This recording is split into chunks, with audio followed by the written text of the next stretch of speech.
Never before had there been such a fashionable and elegant gathering in the city of Frankfort, Kentucky. Perhaps never before in the entire state. Not at least since the wedding of Sally Ward to Bigelow Lawrence in Louisville. But that was way back in 1848, another era, another time, another state and nation entirely. This was the new Kentucky, the new America of a modern 20th century, and wonderful things were happening everywhere. In the bounty of the land of Kentucky's agrarian foundations, in trade, craftsmanship, industry, in handicraft industries, music and art, and in its progress, business and transportation. Like other cities and states, Frankfort and Kentucky were stirring with a sense of optimism about a progressive, exciting future. As a promotional brochure proclaimed, all the big roads, the railroads, the automobiles, carriages, buggies, bicycles, boats, and airships all lead to Frankfort, Kentucky. And on this night, January 20th, 1914, members of society's A-list made their way from near and far to the capital city for the social event of the season, the year, the century. And they dressed accordingly, displaying what the Frankfort State Journal newspaper called an unscrupulous variety of the latest fashions. And even though the paint was barely dry, the grounds still bare, many construction details left unfinished, nothing could distract those on hand from concluding that the mansion built for the governor and for the people of Kentucky was as beautiful as any in America.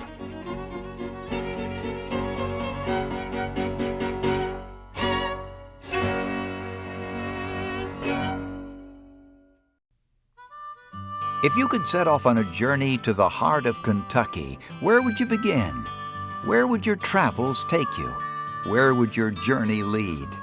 What trails would you follow to explore the past, to encounter fascinating facts and emerging trends? Renowned historian Tom Clark once said, "The tapestry of Kentucky history is woven from a multiplicity of strands of natural and human elements. That tapestry is colorful and diverse, with a cast of courageous and ingenious characters. Indians and adventurers, soldiers and settlers, politicians and entrepreneurs, heroes and scalawags. All are vital threads that help to weave a unique commonwealth."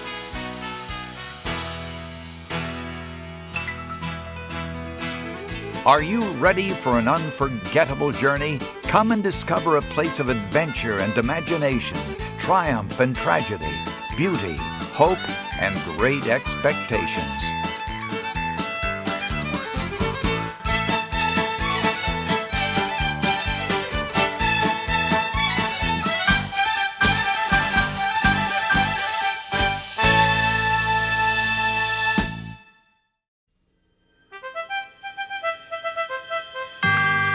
The paint was barely dry on the grandstand, but the weather was fair and the track was fast.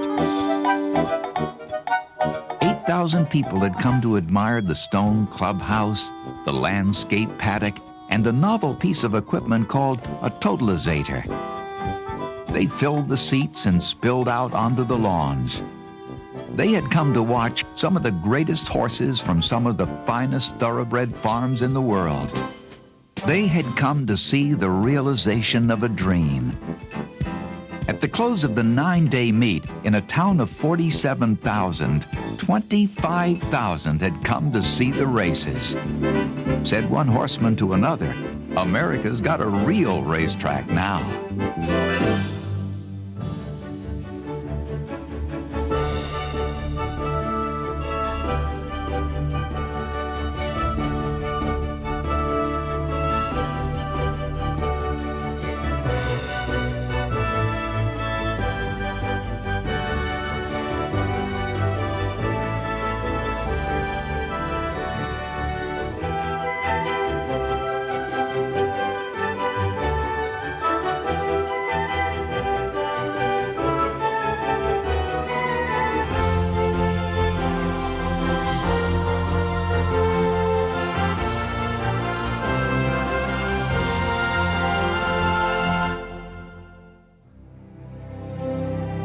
Over the decades since Keeneland's inaugural meet, the race course has attracted the elite of the racing world, moguls of the business world, movie stars, and royalty.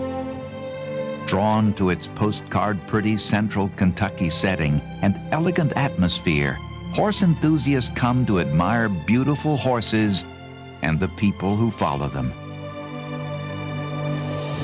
For some, it is simply an afternoon of entertainment. For others, a way of life, a devotion to the horse and to a tradition of racing that spans generations. Thoroughbred racing has been called the sport of kings, and nowhere is there a stronger claim to the throne than at Keeneland. This classic bluegrass course was built not by kings, but by extraordinary men and women whose ability to dream big made Keeneland more than just another racetrack. Some say Keeneland got its start in 1916, when the flamboyant horseman John Oliver Jack Keene began building a great stone barn and elliptical racetrack on his family estate 6 miles west of Lexington.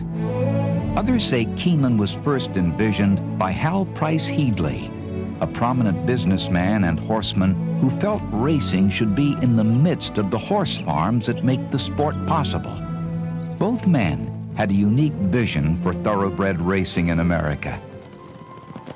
Still, there are those who would say that Keeneland's roots go back much further, perhaps as far back as the dawn of civilization, when the almost mystical bond between man and horse was forged.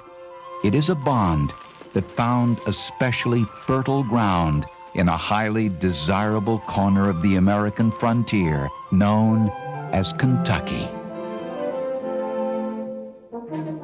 Not long after it gained statehood in 1792, Kentucky became known as a center for breeding livestock, especially horses. By the 1830s, Kentucky had more thoroughbred stallions of top quality than any other state. "A handsome horse is the highest pride of a Kentuckian," wrote Timothy Flint in 1833. From simple bits of bronze and ornaments of gold to the world's most magnificent terracotta statues, art unearthed from the tombs and villages of ancient China tells the story of a remarkable relationship between man and animal. Coveted as the means to military might, cherished as a star of pageantry and a partner in play, revered as a ride to heaven, one animal plays a role in Chinese imperial history and culture that surpasses that of all other creatures: the horse.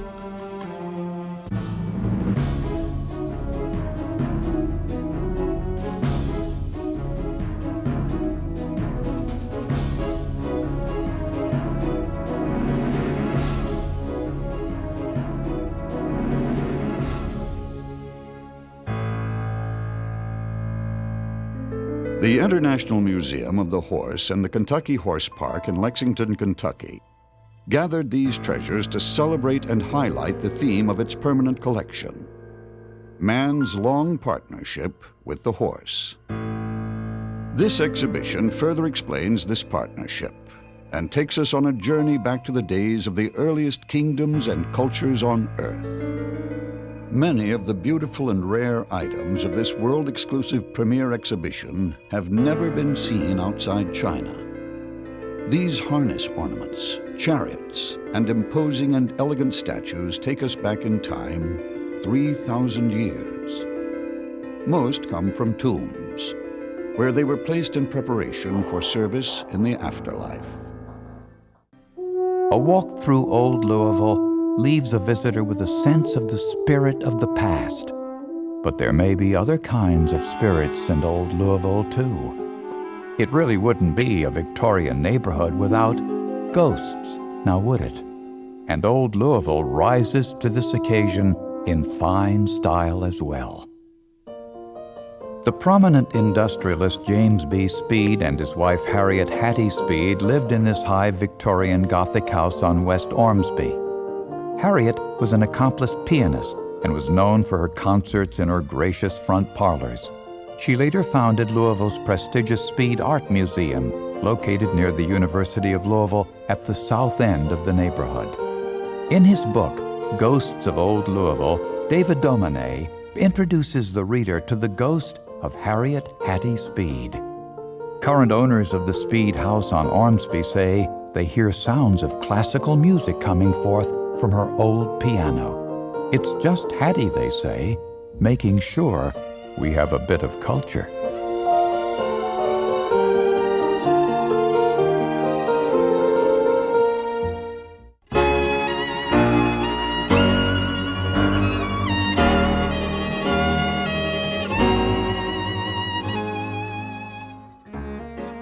And so on Tuesday, January 20th, 1914, at 8 o'clock in the evening, Governor James B. McCreary welcomed guests to the opening reception of Kentucky's new governor's mansion, making good on his promise to greet every person by name. No restraint shown by the women in attendance, sparkling like a living rainbow in gowns of imported fabric, costly lace, bright silk, exquisite velvet. There were so many diamonds, jewels on display, the sun-like tentacles of the elegant chandeliers were hardly noticed. And the men were not to be outdone, dressed to the nines, as one newspaper put it. The blue and gray were present as well, a somber memory of the Civil War. A grand table laden with a boxcar load of delicious treats, sweetbread patties, Benedictine sandwiches, bisque glacé, iced fruit, Nestle Road pudding, Cousin Jacques, and fancy cakes. Exquisite confections overflowing in vessels reflecting the elegance of the evening. And at the center of it all stood Governor McCreary, a lawyer who had turned soldier and then consummate politician. One of the first acts of his second term had been to sign a bill that addressed a need in the state that had long been discussed, debated, even avoided. A bill that literally hit home for the state's chief executive. After decades of discussion, the 1912 legislature appropriated $75,000 to build a new governor's mansion. The new mansion was envisioned as a kind of showplace and symbol for Kentucky, not only a comfortable and appropriate four-year home away from home for first families, but a building that would reflect classical tastes and the accomplishment and aspirations of Kentucky itself. The governor's mansion was to be at heart the people's house.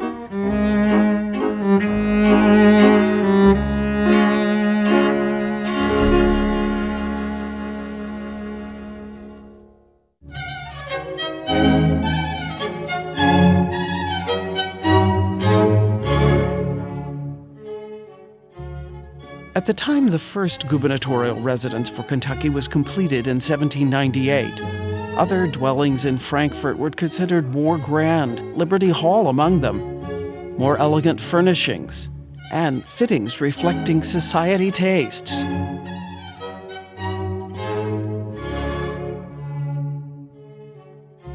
To put it in perspective, Kentucky's second governor, James Garrett, and Elizabeth Garrett lived in Kentucky's governor's mansion in 1798, a full 2 years before John and Abigail Adams moved into the still unfinished White House in 1800.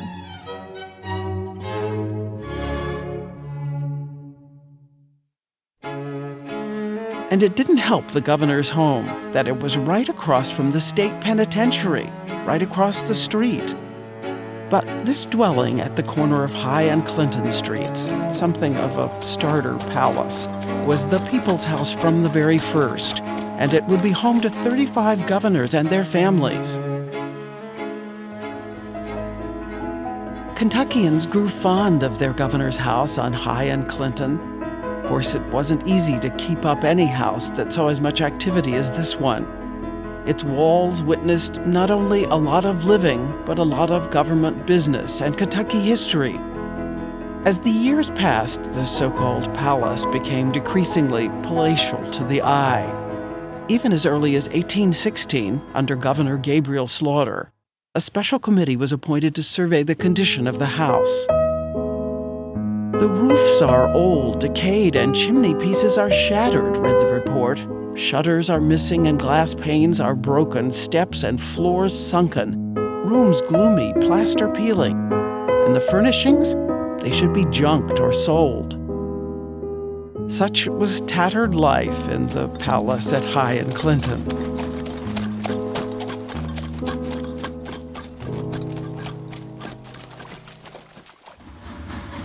Imagine, if you will, the dirt and noise from the train depot nearby, not to mention a line of saloons and houses of ill repute.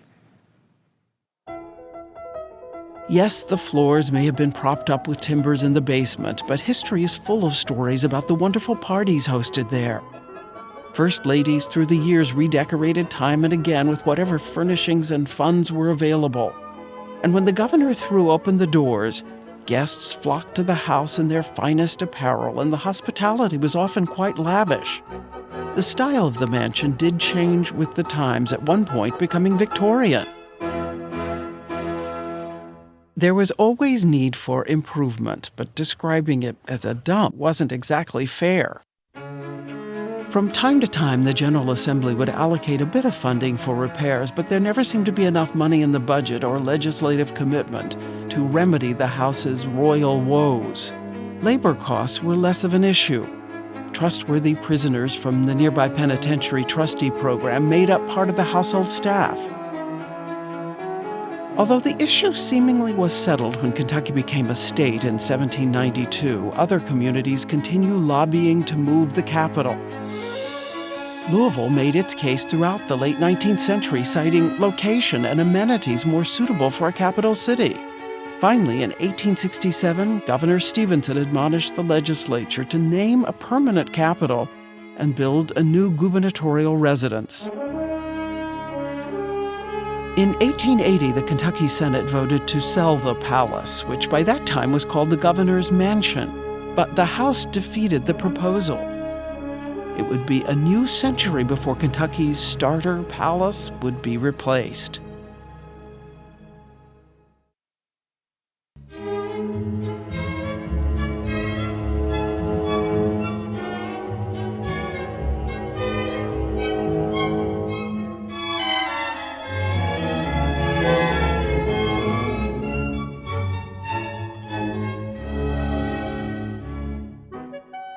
As the new century arrived, the Kentucky General Assembly bemoaned the dreadful condition of government buildings. The same year, Governor Beckham achieved a major milestone, bringing the state more than $1.3 million from the federal government, a settlement and a long-awaited claim for costs and damages brought on by the Civil War.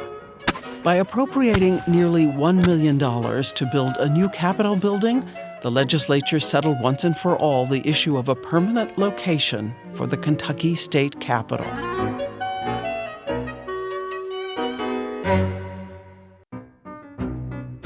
It was a particularly proud experience for Frankfort residents to see the elegant domed State House rise in South Frankfort, the formal ending of a fight of over 100 years to retain the seat of government.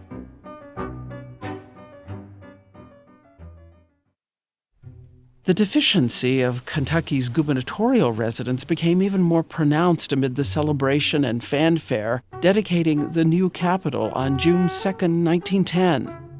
While teams of men and mules were still busy at the Capitol construction site, Governor Augustus Wilson continued an ongoing petition to the legislature for a new governor's mansion. In his first address to the legislature, he said, "The old time-honored mansion is worn out, dilapidated and untenable in its present condition, and that he could not live in it without thousands of dollars in repairs."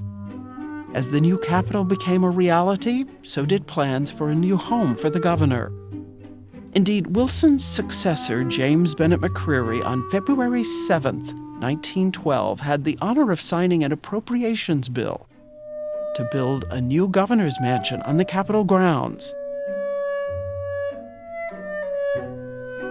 The legislature had no idea what such a house might cost, but nonetheless allotted $75,000. In the end, they were about $20,000 short.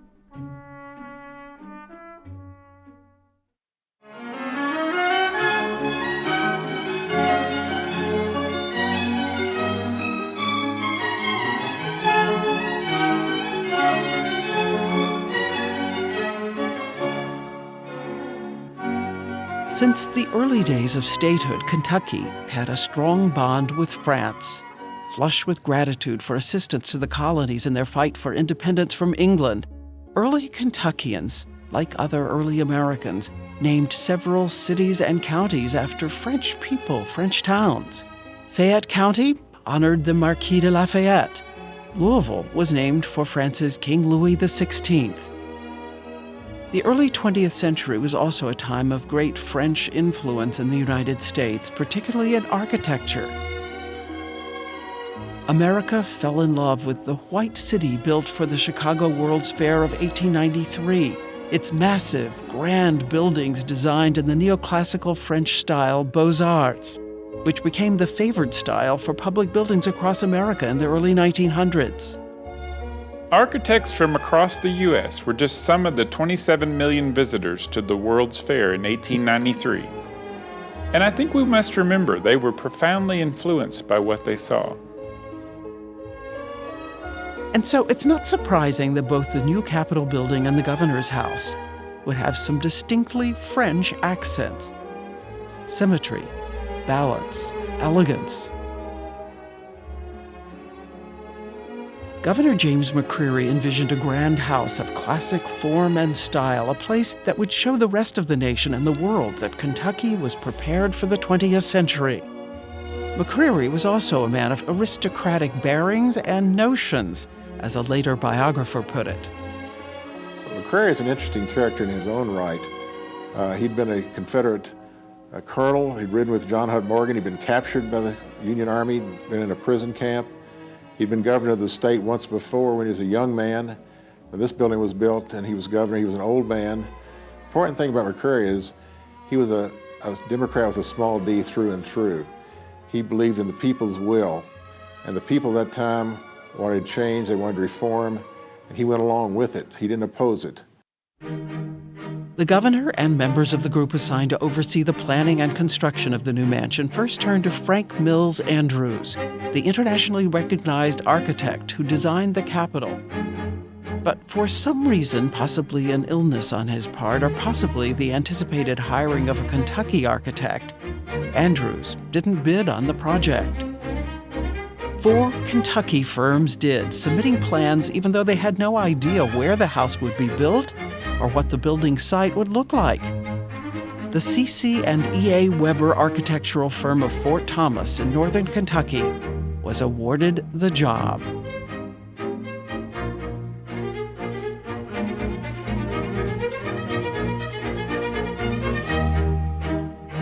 The influence for the design was the Petit Trianon, the chateau on the grounds of France's Palace of Versailles, the one that King Louis XV built in the 1750s for his mistress, Madame de Pompadour, and the one that Louis XVI gave to his queen, Marie Antoinette, for whom it was a beloved retreat.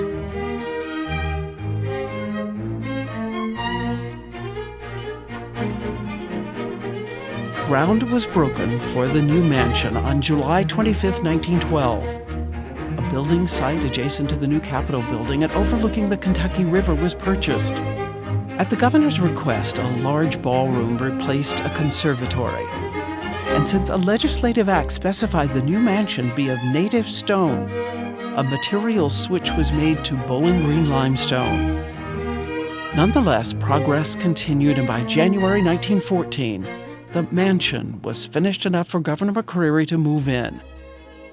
McCreary, clearly entranced by the Beaux-Arts architecture, he was determined to leave the state a governor's house that would long stand as a bold declaration of Kentucky pride and prospects.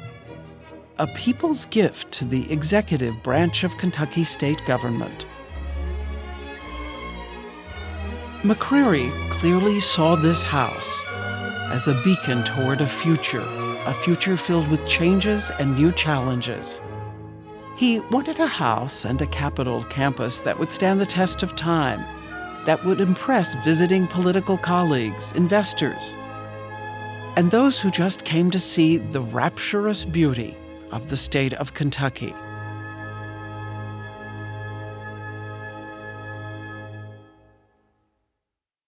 Such a turning point in Kentucky history deserved a grand celebration, so the invitation went out for that jubilant evening in January 1914.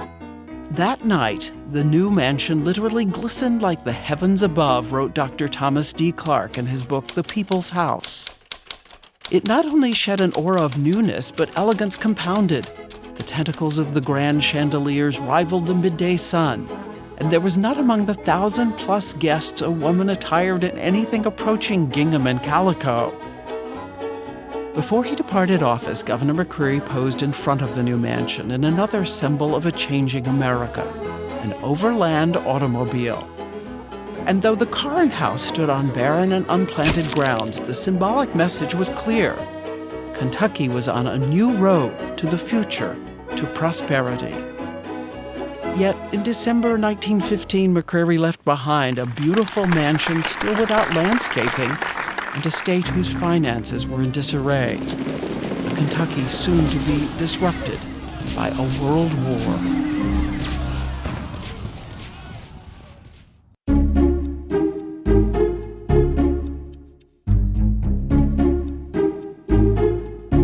Because Kentucky law prohibited successive terms, the mansion changed inhabitants about every 4 years, much more often than most houses. Each coming, each going, adding to the physical wear and tear, but also to the legacy of personality and taste.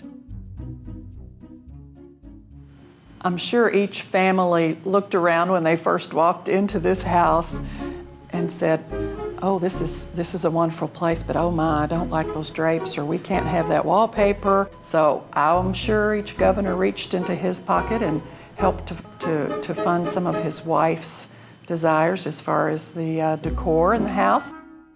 McCreary's successor was Augustus O. Stanley. He campaigned hard for governor in eastern Kentucky, literally traveling on a mule. His opponent, Edwin Morrow, later said, Owsley has gone into the governor's mansion on a mule. Stanley himself bragged about his wife's ability to cook sow-belly, turnip greens, sweet potatoes, and corn pone. And he invited voters throughout the mountains to light, hitch, and come on and set a spell with him and his old woman and young'uns in Frankfort. Many of them came from every corner of the state asking to see the house and bearing petitions for the governor, asking him to pardon sons and other relatives they said were unfairly incarcerated. The governor sometimes obliged. His mule-riding arrival aside, Stanley, his wife, and 3 young sons were the first family to live in the mansion in the age of the automobile.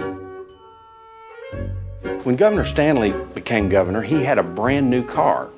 And one Sunday morning, he and his family were getting ready to go to church, and the car rolled over the cliff. So when Governor Stanley came out to get into the car, there was no car. He looked down the cliff and found that his brand new automobile was completely wrecked. And he said, There's another $1,500 gone to hell. James Dixon Black, who became governor when Stanley was elected to the U.S. Senate, lived in the mansion with his family for only the remaining 7 months of the term. Edwin Morrow, successful on his second try for governor, made the mansion a memorable venue for young people from Frankfort and all over the Commonwealth, hosting house parties and dances. But by 1923, when William Jason Fields, Honest Bill of Olive Hill, was elected, the mansion took on another mood entirely. Fields, a staunch prohibitionist, declared that there would be no dancing in the mansion, and even placed a curfew on telephone calls after 9 p.m. His wife, Dora, unapologetically turned life in the mansion into a down-to-earth, family-oriented experience, devoting care and attention to her children. She kept 140 chickens and penned 2 Jersey cows behind the mansion. Despite their grassroots lifestyle, the Fields did hand the mansion over to Governor Sampson with a grand party, but the national ban on alcoholic libation remained. By the early 1930s, the mansion looked sturdy and elegant on the outside, but on the inside appeared frayed beyond its years. Despite the condition of the house, the Laffoons would host some elegant affairs, including the wedding of Suzanne Shackelford. But with a Great Depression tightening its grip on Kentucky and the nation, there would be little money for maintenance and repair. A happier administration was soon to come.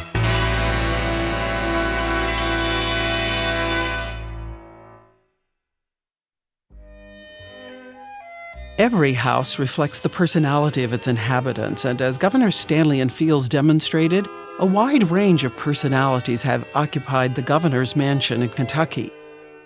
And one of the most colorful was Albert Benjamin Happy Chandler. Over time, Chandler built a vivid image with the public. He had an equally energetic partner in Mildred, who tolerated her husband entertaining audiences, calling her his Secretary of War, and telling Kentuckians that when they married, he took her to a place she'd never been, the kitchen. Oddly enough, a kitchen renovation and many other upgrades and changes were made by Mrs. Chandler to reflect her own personal style and tastes. Ben and Dan explored the nooks and crannies of the mansion and grounds. A neighbor told a Lexington Herald Leader reporter, "The Chandler boys sure could be ruffians."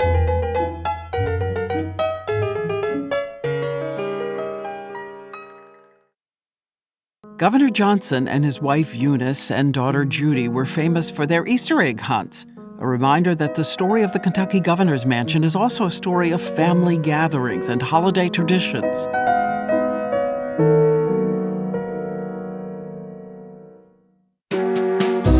It's Christmas time again. In 1943, Simeon and Ida Willis and their daughter Sally moved into the mansion. Sally recalls vividly that first night.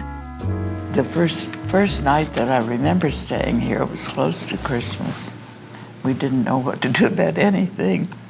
And we came down the stairs, and right there at the bottom of the stairway in the circle was a great big beautiful Christmas tree all trimmed. We couldn't believe Santa Claus had already been here for us.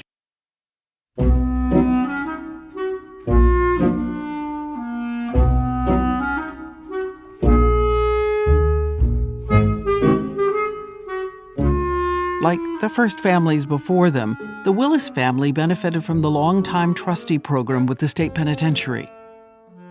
We thought that it was an absolutely wonderful system. I remember one named Deanna who was a cute little girl, and she said, "Oh, Miss Sally, when you get married, I'm going to come back and look after your bridesmaids and do everything." Deanna helped them all, and everything was fine, and we had the wedding, and we went to Sea Island for our wedding trip, and I got to Sea Island and unpacked my little bag, and Deanna had stolen all my lingerie and taken it down to the prison and sold it for 25 cents a piece. It had been made in New York at Pendle's. So that was that, and we didn't have her anymore. Anyway, she was cute. Miss Chandler was here and sang, and we had a wonderful time. And Deanna stole all my lingerie. Using the house extensively to meet with advisors, staff, politicians, Governor Earl Clements often worked late into the evening. He and Mrs. Clements put up with the sinking floors, shabby ceilings, cracking walls that marked the house interior then. Mrs. Lawrence Weatherby devoted considerable attention to refurbishing and redecorating. She also gave the piano in the ballroom a new look, covering it with marbleized paper, which some said improved its tone. In 1955, former Governor A.B. Happy Chandler and his family returned to the mansion for a second term. And we lived here for 3 or 4 months while they were finishing the renovation of the old governor's mansion. We were going to be the first lieutenant governor's family to live in the old governor's mansion. And so we lived here in a 3-bedroom, I think, apartment. We ate dinner each evening with Governor and Mrs. Chandler and any guests they might have.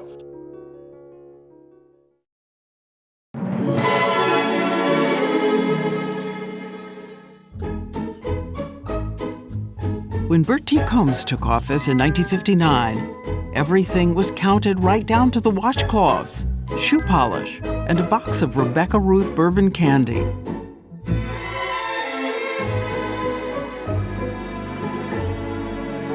Governor Combs gained acclaim as a gardener, growing vegetables, even keeping at least one rooster.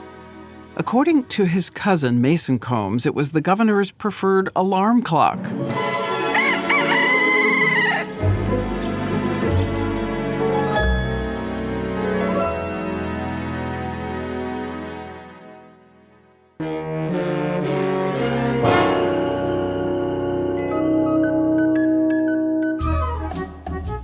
Linda Breathitt came with her parents to the mansion as a little girl in the 7th grade.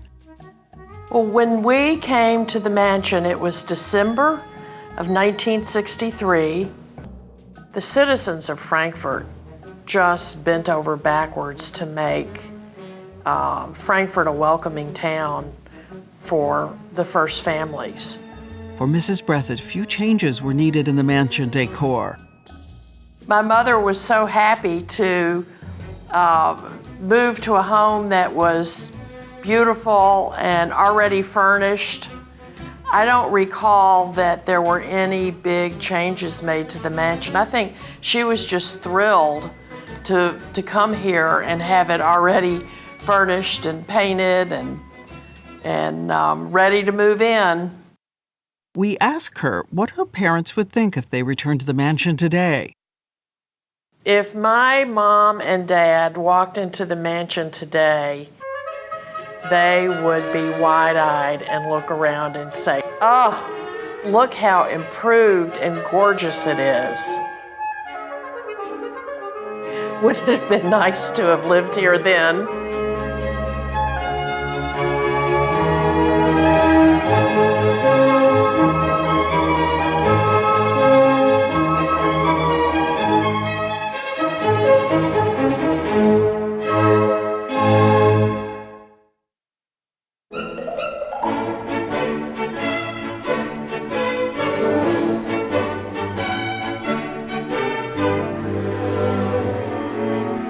In 1967, Beulah Nunn would embark on another ambitious remaking of the mansion decor and furnishings.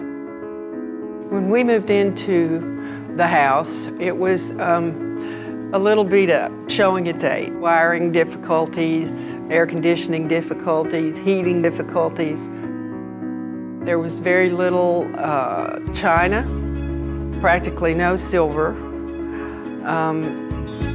And crystal was really not to be found. I remember particularly in this room, under this room, was the laundry, and it was a steam laundry. And it had begun to rot the floors, and there was one hole you could look down through and see the laundry room below.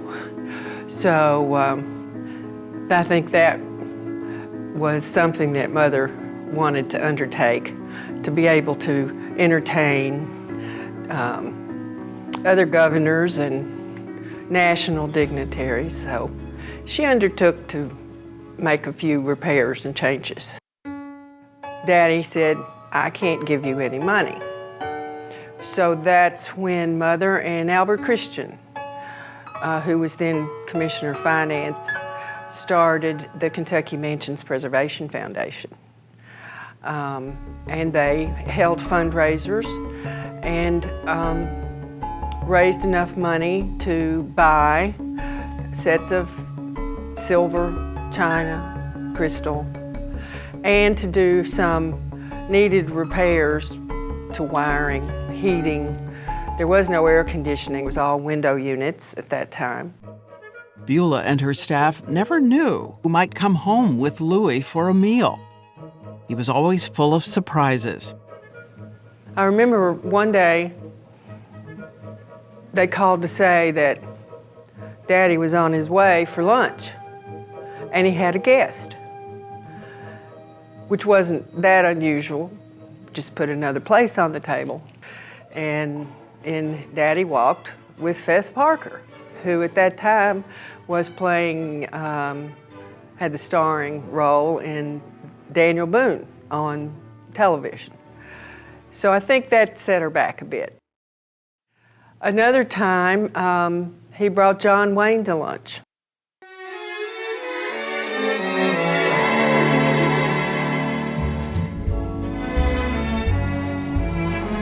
Soon after the Fords came to the mansion in late 1971, the Lawrence Welk Show came to Frankfort. In the troupe was Jimmy Roberts, a smooth, silky baritone from Madisonville, Kentucky. Because when he went to sing, he came down and got Ms. Ford, took her up to the stage, and they sang a duet together. I was so proud of her. I didn't think she could sing that well, but she sang well with him. She knew exactly what to do.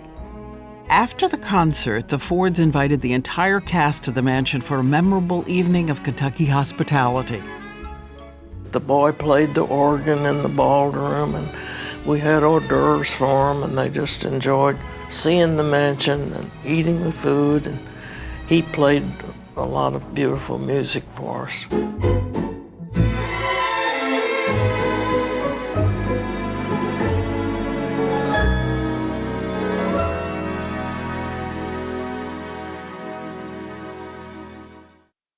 Kentucky leaders were still trying to decide the mission of the house.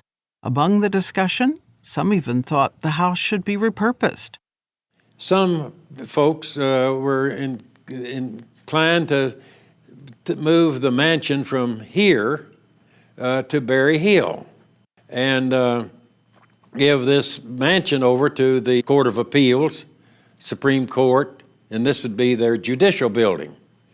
And so they came to me with that proposal. But I said, no, not no, but hell no. We're going to leave the mansion where it is, and if you're going to do something with Berry Hill, it'll be done something that will improve state government.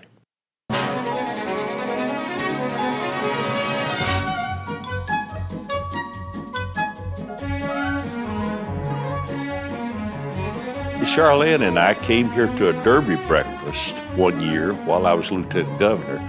And this mansion was absolutely packed with people. You couldn't get in the front door. There's no telling how many people were physically inside this building at the time. And one of the things I first told Charlene at the time, I said, honey, we've got to do something about this. People want to come and see the governor. And I said, next year, we just throw a tent outside, and we have our Derby breakfast there. So in 1975, we threw a tent outside. I distinctly remember that we sent out 30,000 invitations, and they all came. On June 21st, 1975, the Carrolls welcomed a beautiful little girl, Ellie, into their home. She became, in a couple of 3 years, in her beautiful little dresses and all, she became the hostess of the governor's mansion. And people love to come and see Ellie Carroll, that little beautiful little girl. Amid such happy occasions, it was becoming harder and harder for Kentucky to ignore the deteriorating infrastructure of the mansion.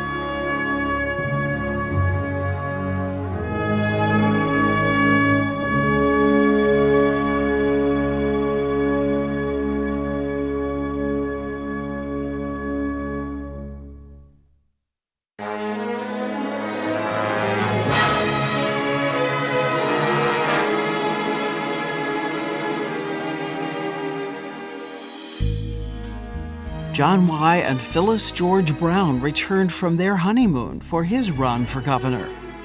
Moving into the mansion presented a stark reality. The privilege of living in the governor's mansion was not always a private one. I've just been inaugurated, and we just moved in, and Phyllis was doing her TV show on Sunday sports show for CBS, and so I came down, I grabbed a robe out of the closet, and I didn't realize it, but it was Phyllis's robe, and it was a pink robe. And so I came down to the same seat in the same room, as I recall, reading the paper, having a cup of coffee. And I didn't realize it was 9 o'clock, and people started patrolling through the mansion. And I didn't realize, oh, what do I do now? So I could hardly get my robe wrapped around me enough to get out of here before I was embarrassed.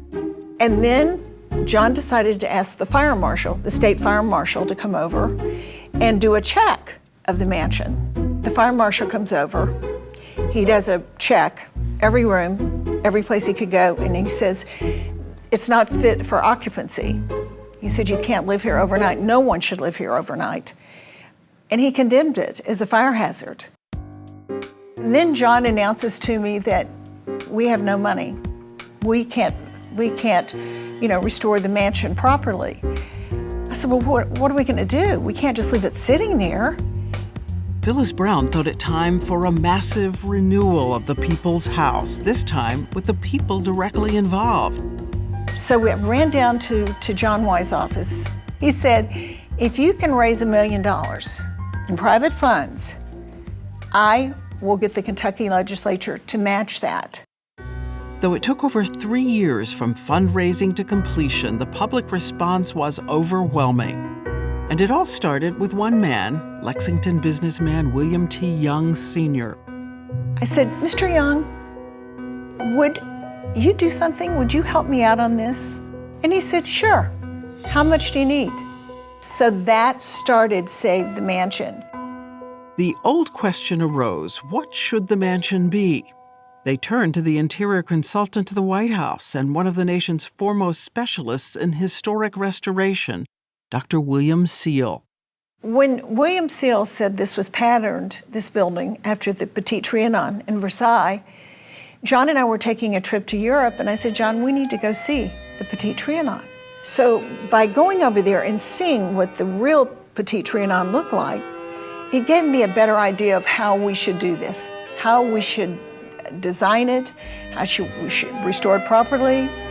I was criticized in I remember the Louisville Times, which is no longer around, and it said Marie Antoinette visits the Petit Trianon. They were calling me Marie Antoinette because they didn't understand. As a result, the mansion would be reborn.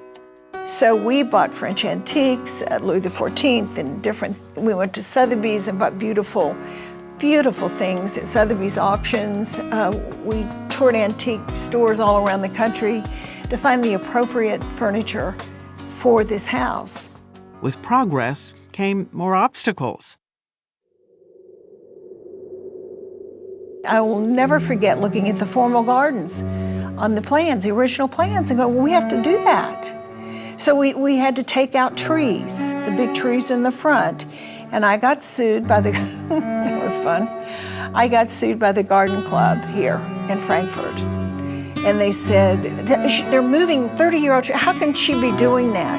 I mean, it's like everything that I did, it was for the better, for the good, to make it appropriate and right, to fit the period.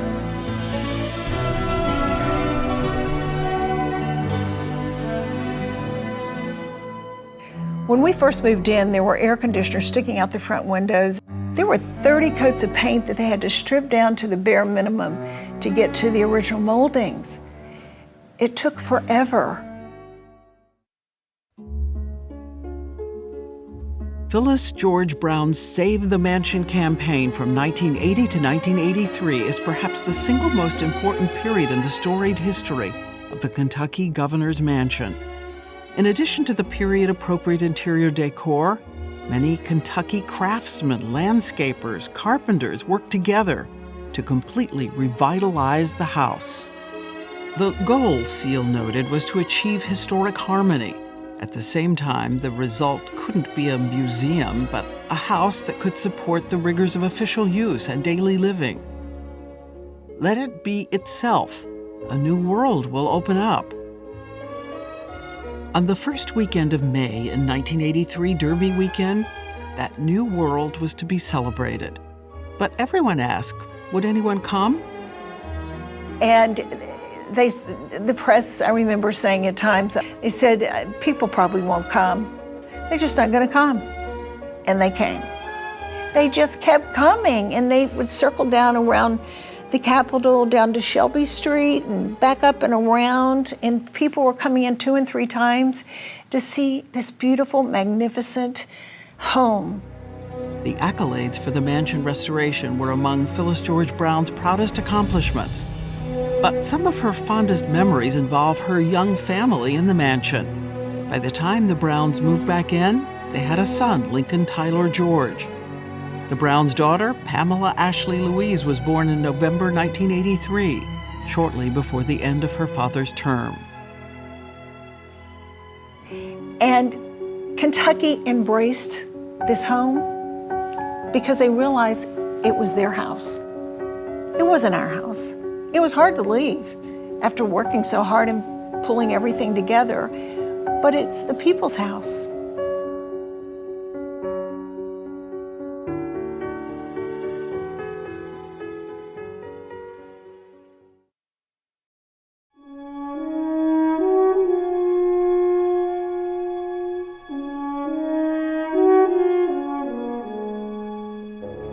One of the most important and unusual dinners in mansion history would take place on November 14, 1985, when top Toyota officials came to Tennessee and Kentucky to make a final decision.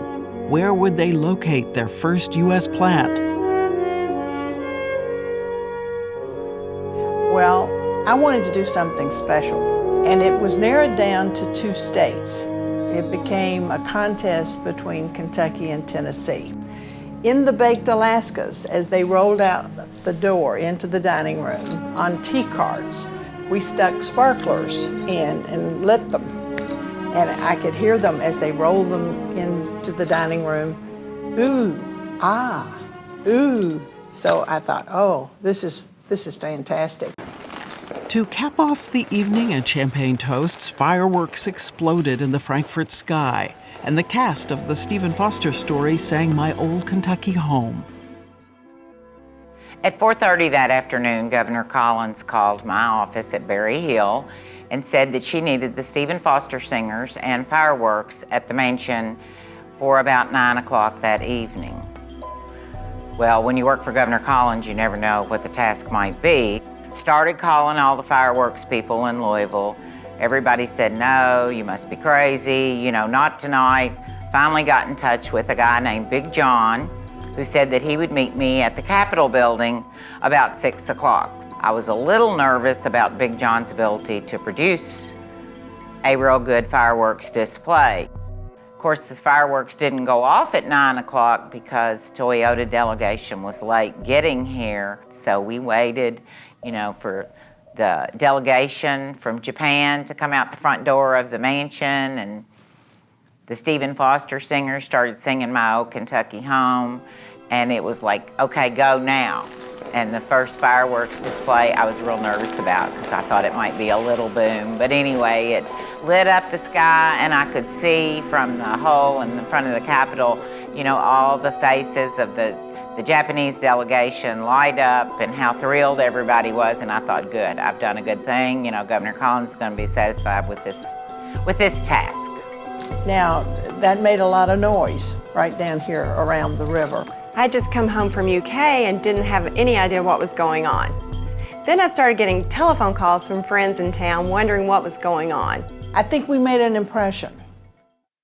Sold, Toyota came to Georgetown, Kentucky. Another first was more personal for the Collins family. Steve Collins became the first governor's child married in the mansion. Well, it was a great day, and it was such an honor.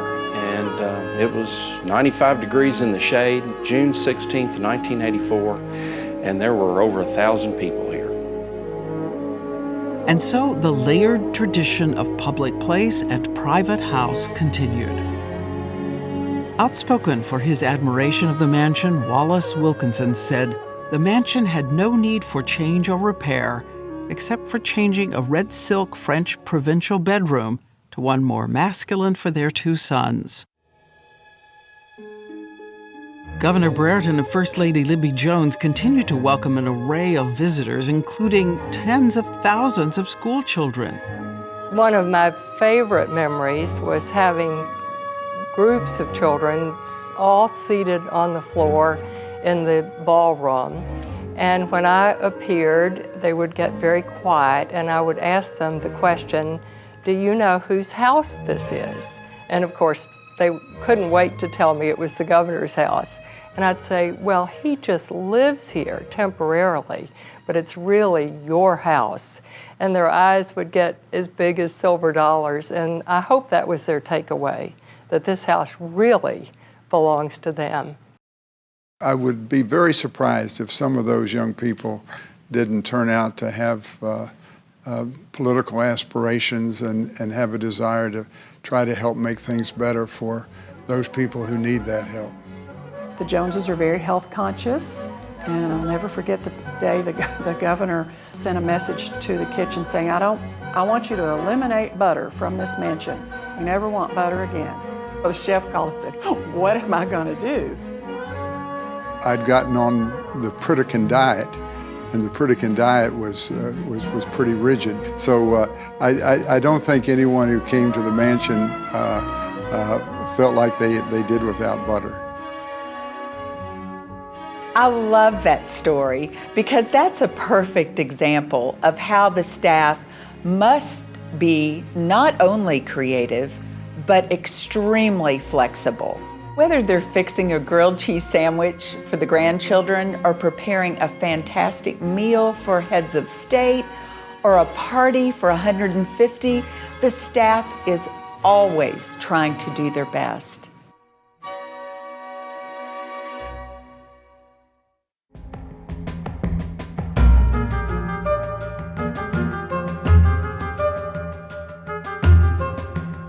Well, the first night we were here, we came in and was going to go to bed, and all the plaster had fallen to the floor. Here we were, didn't know where anything was, tried to clean it up. Strange home, big home. So we scrounged around, and we finally found a room and sort of swept it up a little bit to the side so we'd get to the bedroom. There were lots of issues, but it's a 100-year-old building, and there are going to be issues like that. The Pattons brought Kentucky culture to the Executive Mansion in a new way. 4 times a year, the ballroom resonated with the rich heritage and diversity of Kentucky in a network-quality television presentation in performance at the Governor's Mansion. Generally, we had 3 at the mansion and 1 in performance on the road. But the most popular one was the Bluegrass program, with bluegrass artists like J.D. Crowe and Melvin Goins. The exterior beauty of the mansion prevails, so elegant on the outside, timeless with its aging. When we moved into the mansion, it had been several years since the Save the Mansion campaign. My first inclination was to see if cleaning of the drapes and rugs would help, but upon closer inspection, some drapes were literally so fragile they were in shreds. You know, we found that the windows and doors hadn't been replaced, very old. Climate control was difficult. We also saw a lot of the plaster deteriorating and some water damage because of the windows and the conditions of those. And so we sat down, and Linda, the First Lady, said she'd like to begin a restoration. And that was kind of the beginning of what I guess they call the re-restoration. You know, a lot of folks would come into the Governor's Mansion and look around and probably not even see a lot of the things that we noticed being here every day. So you must remember, it had been 30 years since the Save the Mansion restoration with Phyllis. But Mrs. Fletcher was a stickler for details, of course, and she saw these things, and she saw the need to pay attention to these things, and saw a need to restore the things that could be fixed. Actually, the patio area was in poor repair and the gardens were overgrown. We wanted to simplify and beautify the area, as well as make it safer and more usable as an extension to the mansion.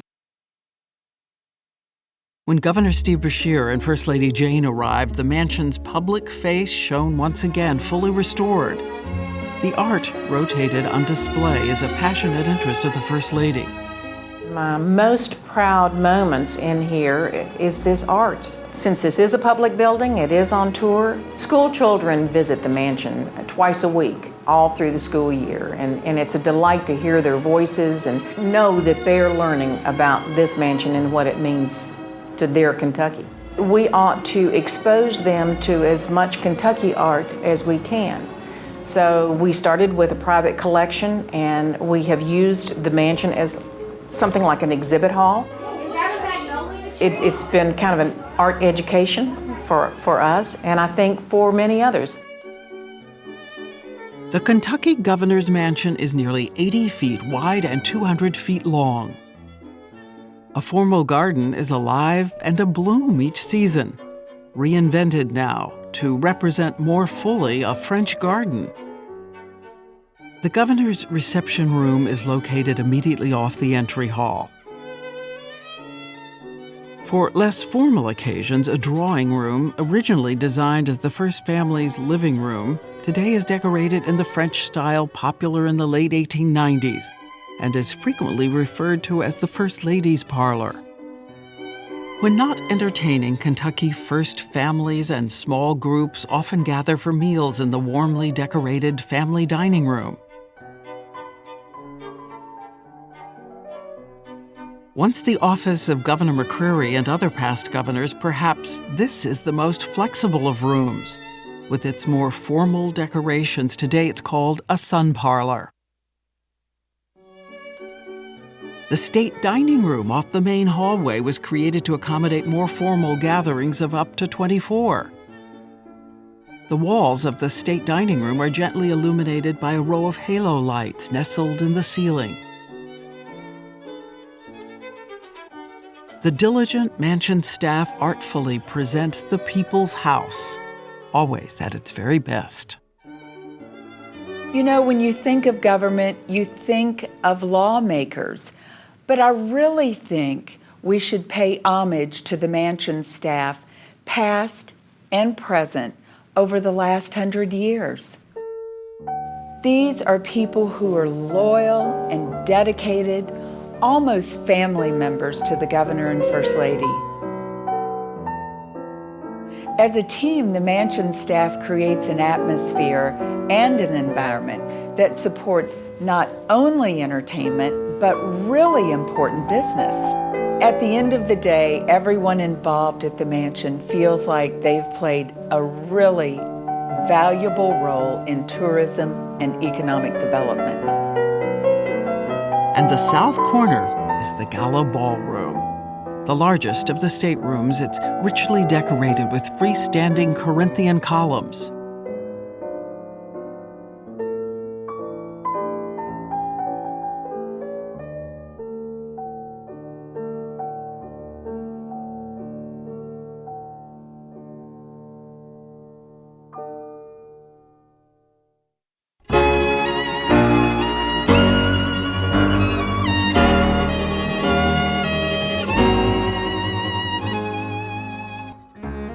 When asked his advice to future occupants of the mansion, Governor Steve Beshear responded, "There's something magical about this mansion. Having CEOs in here for lunch or dinner has helped me to convince them to move their company to Kentucky or to expand their business in Kentucky. Having political leaders from the legislature out of both parties here for lunch and for working sessions. So my message to the next governor or to any future governor is use this mansion for the good of the Commonwealth of Kentucky." That advice, it seems, is what Kentucky's first families have thought since a glittering night in January 1914. The Kentucky Governor's Mansion, it remains the people's house, a home for Kentucky, a symbol that ties past to present and reminds Kentucky citizens that the future is bright, just as Governor McCreary and the citizens of the Commonwealth had hoped back in 1914.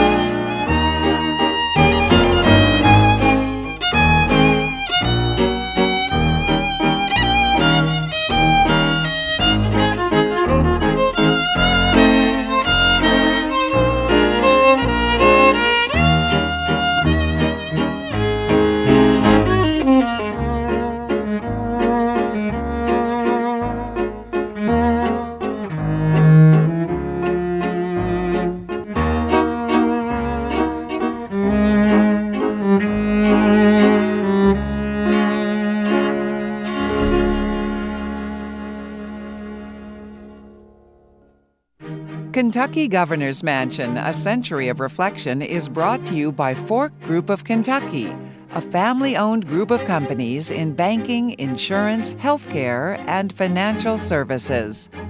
My Favorite Things Lexington, Kentucky's premier furniture, gift, and design store.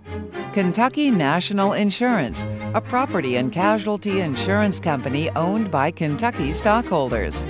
First Financial Credit, offering loans to individuals from 17 offices throughout central Kentucky.